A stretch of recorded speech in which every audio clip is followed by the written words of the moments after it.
And greetings, this is Fred in Alaska. Thanks for joining me today. Hello to all the new subscribers. Um,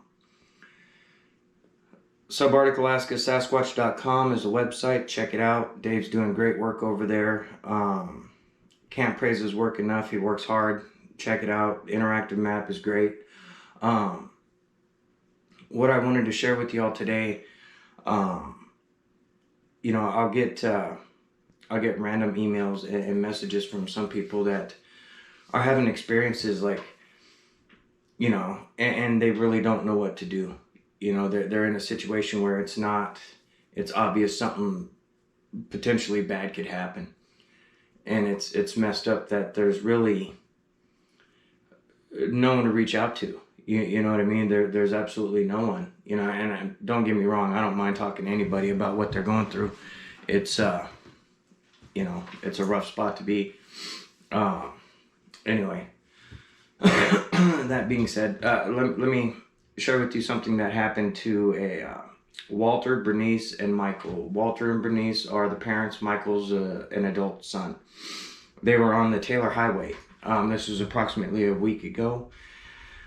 They said it was near Mosquito Fork of the 40 Mile River, which is not too far from the Canadian border, north of McGrath and all that, between Highway 2 and wherever, up towards wherever the Taylor Highway ends. I forget exactly where it was at. Anyway, so they're dragging this toy hauler, right? 16-footer, double axle. They had a bunch of toys they were going to play. Michael graduated college up here. They're all from out of state, but he had graduated a couple years ago, and this was the first opportunity for him and his parents to get together and do some family stuff. So they're cruising along, and Walter and Bernice are in the front, and Michael was kind of napping in the back seat. He had kind of had a good time with his buddies the night before. Anyway, they're going along, and they're coming up on the Mosquito Fork, and it's a bridge that goes over it. They didn't specify exactly how big. They were a little freaked out at what they were dealing with.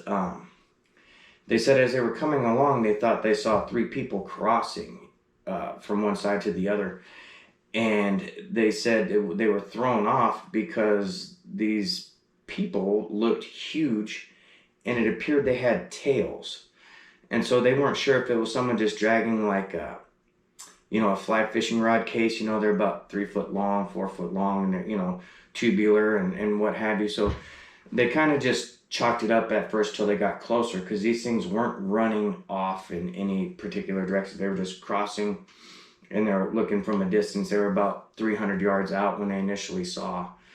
And what threw them off is as soon as they saw them by the sign that said Mosquito Fork or whatever, but as they were coming up on it, the things had already gone off the road, and they figured fishermen were going down below the bridge to fly fish.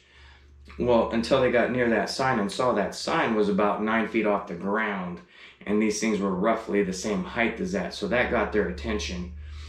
They slowed down, they stopped. Michael was awake at this point because his parents got his attention saying, hey, look at those people, or what have you. So everyone was on point. Michael grabbed his rifle, jumped out, ran across the road to look where these things went down, saw nothing, heard nothing. It was dead quiet.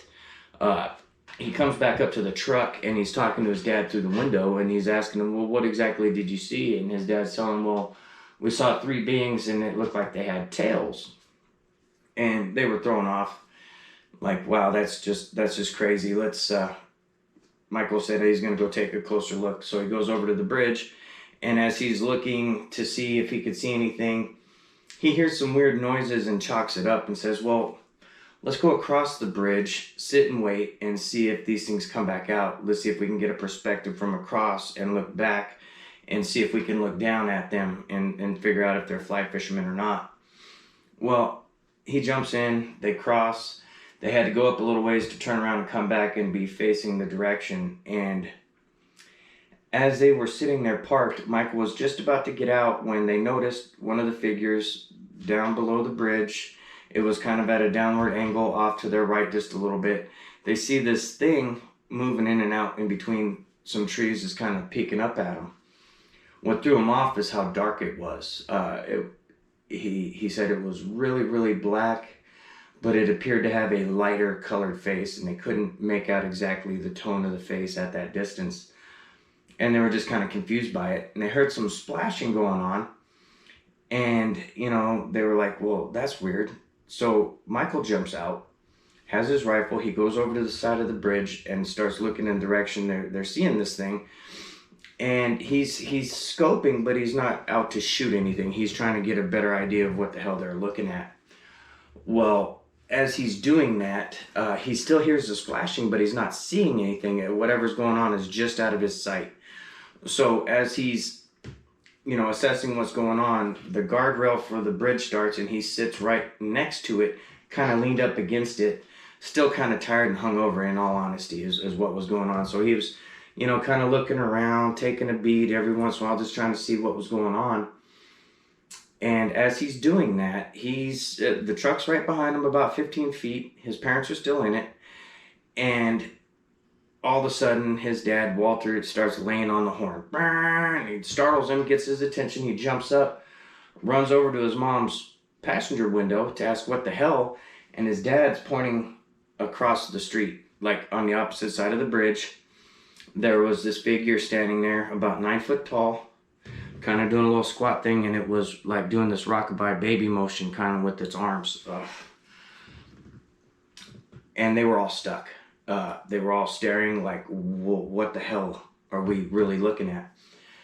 So Michael's holding the rifle, and he has no thought of even attempting a shot. It was the last thing in his mind, he said. Walter said he felt like he was having heart palpitations because of the shock. And Bernice was just kind of quivering, crying, on the verge of an all-out breakdown because it was so surreal. It's standing there doing this squatting kind of baby rocking, just creepy shit. But it seemed unafraid. It seemed unafraid of them. It didn't appear to be nervous. It started smiling. And that's when Michael couldn't hang. He started crying because it seemed so unreal. So he jumps in the back of the truck and he tells his dad, we gotta go. His dad, Walter, is still staring at this thing, transfixed. He is not hypnotized per se, but he's just stuck on what the hell. So he gets Walter's attention. Michael does from the back seat, says, hey, drive, Dad, drive. So they take off and they go back across the bridge, the direction they had initially come from. Had to go down the road a little ways, and everyone's clearing their head. Walter's snapping out of it, and he goes, get my digital camera out of the glove box. We'll go back by and get a picture of this thing. No one's going to believe us. So they find a spot, turn around that toy hauler. He did like an 8-point turn on this little spot. Anyway, they got turned around, they come back, and as they're about 100 yards from that same bridge, they see one on the opposite side of where they were just parked run across the direction they saw the one standing. The one that was standing there initially was no longer there, so they slow down, and his mom's trying to turn on the camera, but the battery's dead. Everyone starts digging out their cell phone for the cell phone camera. All of them are dead. And they had been charging them on the road, with the road charger, the plug-in and the dash or what have you.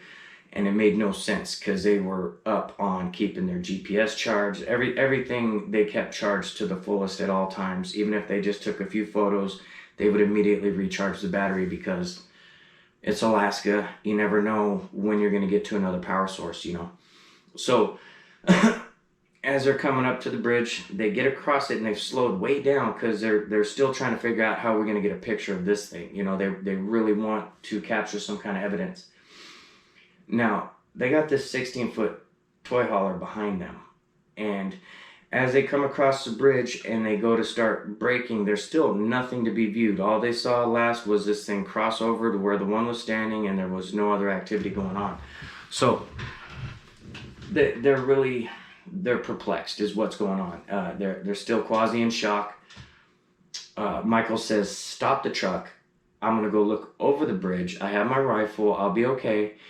And Bernice is freaking out saying, hell no, son, you stay in the truck. We'll just drive on. We don't need a picture. We don't have to tell anybody. Michael goes, I need to see what this thing is. So he jumps out and he immediately goes over to the guardrail because they haven't fully crossed the bridge yet. And he's not far from the end of it, but he's up at a vantage point where he can look down into the little ravine and the bank of the little creek or whatever to try to see what was going on. And they see nothing. And his dad was saying out the window, there's nothing there, just go ahead, come on. And Michael goes, no, I'm going to look on the other side, pull forward a little bit. Because he didn't want to have to walk all the way around the backside of the toy hauler. And he didn't want to jump over the our crawl under the fifth wheel attachment. I believe it was a fifth wheel attachment, they said, and they had some stuff dangling down or something. It boiled down to he wanted his dad to pull forward, basically, is what it was. So he does that. He goes around where his dad stopped a little short. He cuts around, goes to the other side, and he's looking down that direction.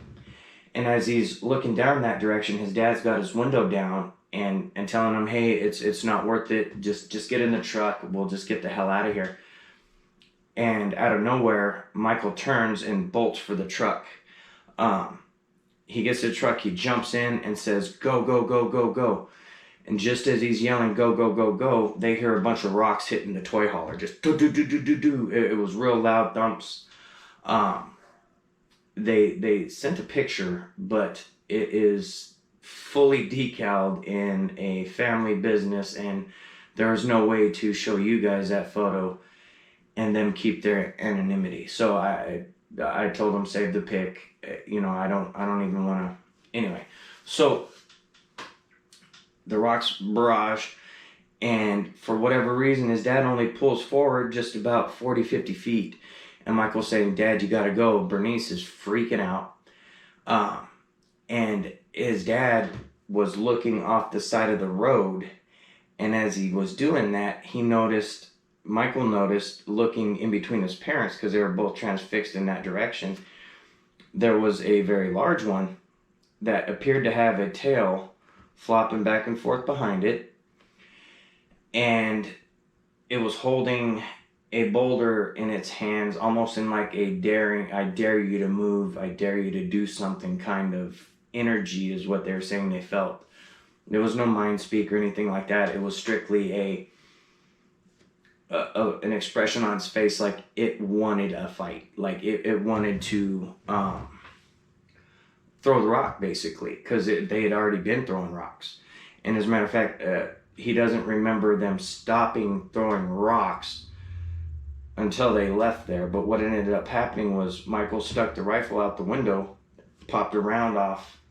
That startled it. It went down into the brush just out of view, and that's when his dad was able to snap out of it and gun it, and they continued on up the Taylor Highway, following 40 Mile River on up to wherever they were going. Now, when they got to the place they were going, they tried to talk to the person they were going to meet. And the person they were going to meet was like just dismissive off the bat, because this is someone they had known for several years, a friend of the family, known him since, Michael was in college, and, Michael's good buddy was this person's son that were roommates in college and so on. So there was a history, and they knew each other. They communicated over the years. Well, this person was very dismissive, and so they just basically shut down about it. I've heard of tales, ancient tales, of these things having tails in the Copper River Valley. Hammers Peterson did a show a while back on them. I forget what they called them, but in his retelling of whatever incident was happening, these creatures had tails as well. So geographically speaking, it's not all that far from where the ancient tales of these things having tails and living in caves along riverbanks stem from. So I don't know, but to hear about having tails about 4 foot long and a thick diameter, that's a totally new one to me. But yeah, that happened approximately Well, they got a hold of me at the beginning of the week, and it happened a few days before. So we're looking at a little over a week ago that this happened. So, you know, man, you know, it really sucks when someone deals with something like that, because they were all obviously traumatized. Just talking to them on the phone, via messenger, you could hear the anxiousness in their voice, you know, as they spoke, because they, when one was talking, there'd be the other one in the background, like his mom Bernice would be saying, "Don't forget about the cameras dying," you know, things like that. They were all trying to get all the information out at once. So I had to kind of like, hey, whoa, let's take it. Tell me what you saw totally, and you know, we'll take it from there or whatever. But I've never seen one or heard of one with a tail, and that really caught my attention. But they said there was 3 total that they saw, and every single one of them had a tail. And yeah, I wasn't there. They were very sincere about what they felt they saw. So I can't just dismiss it because I've never seen that, you know. Also, here in Alaska, I haven't come across a single good experience. Like even First Nations, you know, it's all bad. There's no like middle ground for gifting or them being forced friends or none of that shit. Not up here, not that I've heard. And grant you, I'm not everywhere, and no one's has shared anything like that with me from up here. The only place I've heard that is like, you know, from encounters down in the States or whatever. So I don't know, but something to think about. I don't know. It got my attention. You know, their description, their sincerity. Uh, yeah, it's intriguing for sure. All the new subscribers, thanks for joining us here. Check out the website. You know, Dave the Tech Guy is doing awesome work. Miss Lynn, Watercolor for Donations on YouTube or Facebook. Check her out. She does great stuff with her Photoshop. As far as portraits, animal portraits, and things of this nature. She's done decals for and logos for the channel here. Yeah, and man, we'll catch you on the next one.